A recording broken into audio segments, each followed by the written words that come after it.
This is Margaret in Windsor. It's 11 o'clock, and this is the 21st of May. It's Wednesday, 2014. Excuse me, I'm pretty sick.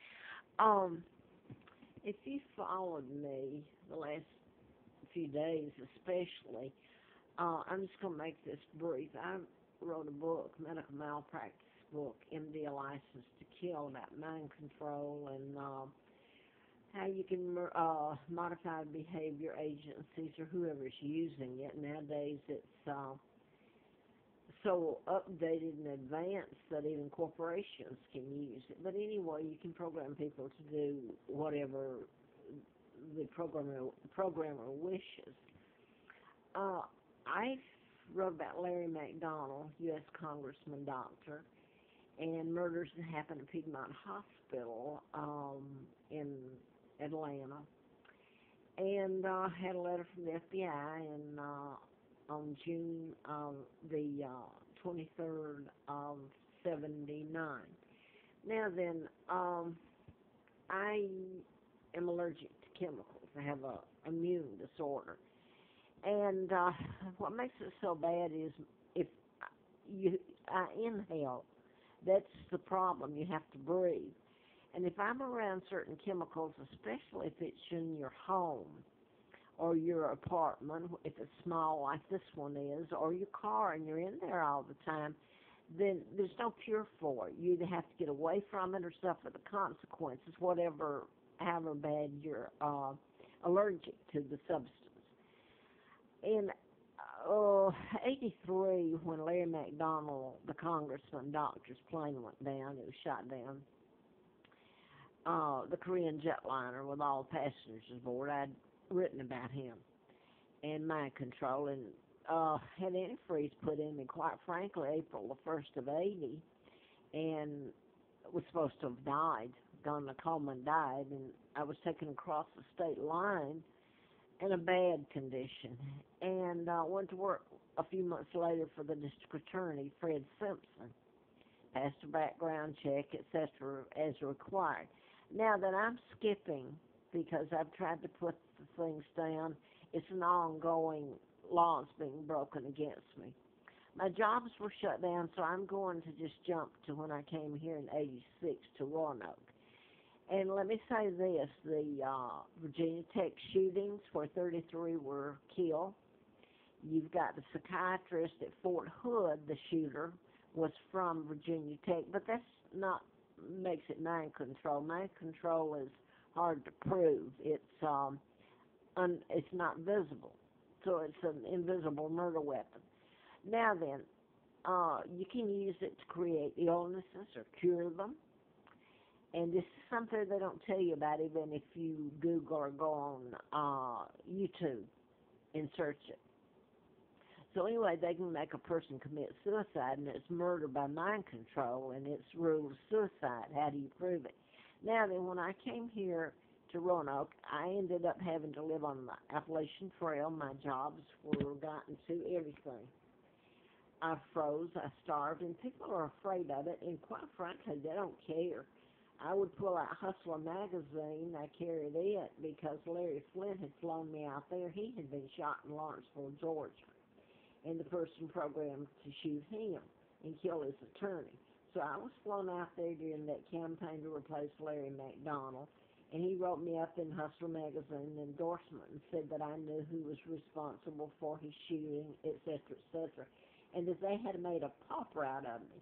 And I found out that I had been kidnapped from Buckingham Palace, and the British told me this, in 41, and brought to Moulton, Alabama, and given the name of a twin, Peggy Ann Dempsey, Emeritus Childers.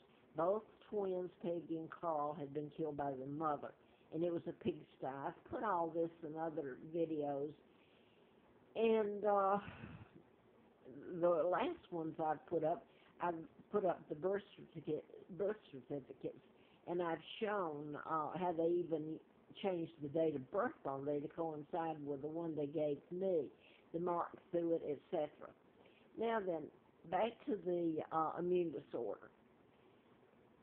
This is not This is because they're told to do it. They have a choice.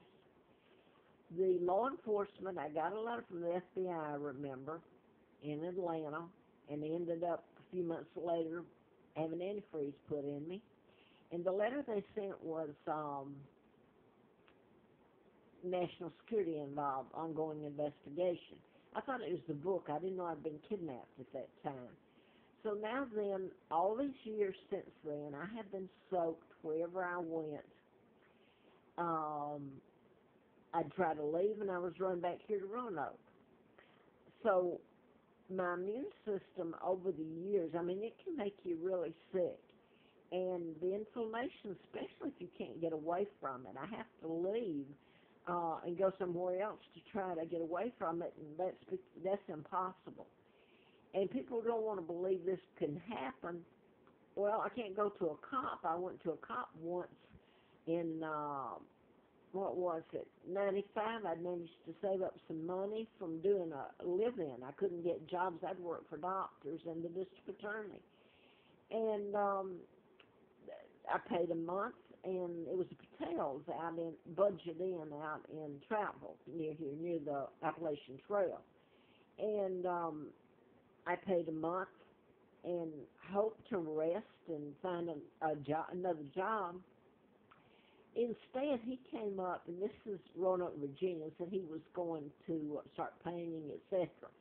Well, I'd already told him I was allergic to chemicals, and this is ludicrous, you know.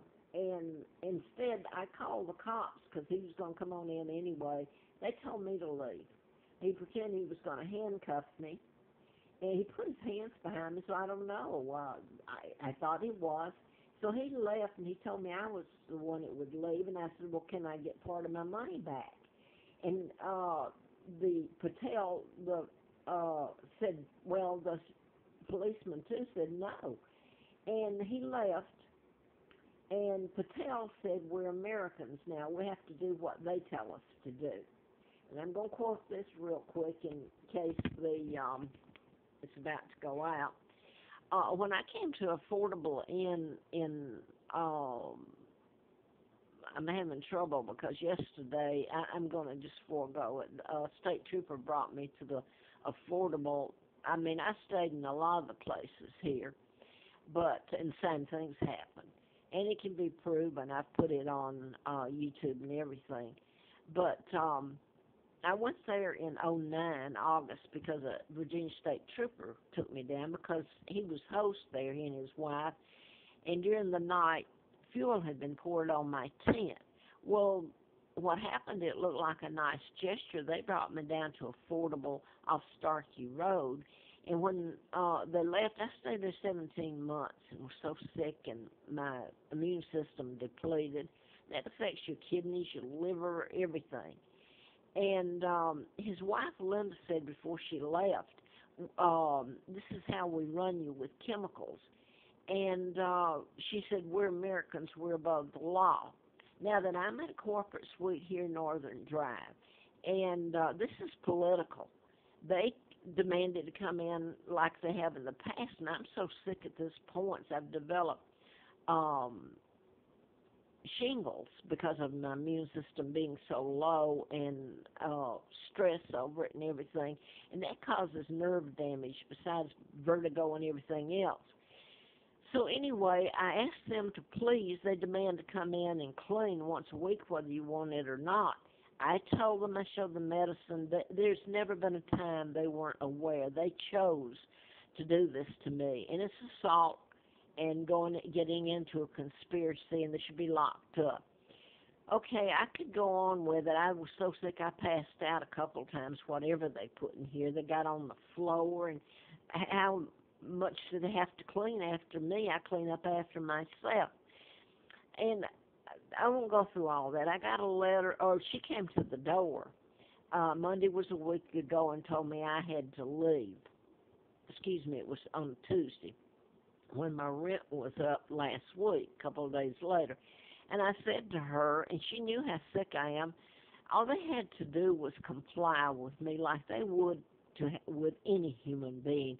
It's my understanding that they have non-allergenic. Instead, I've got a letter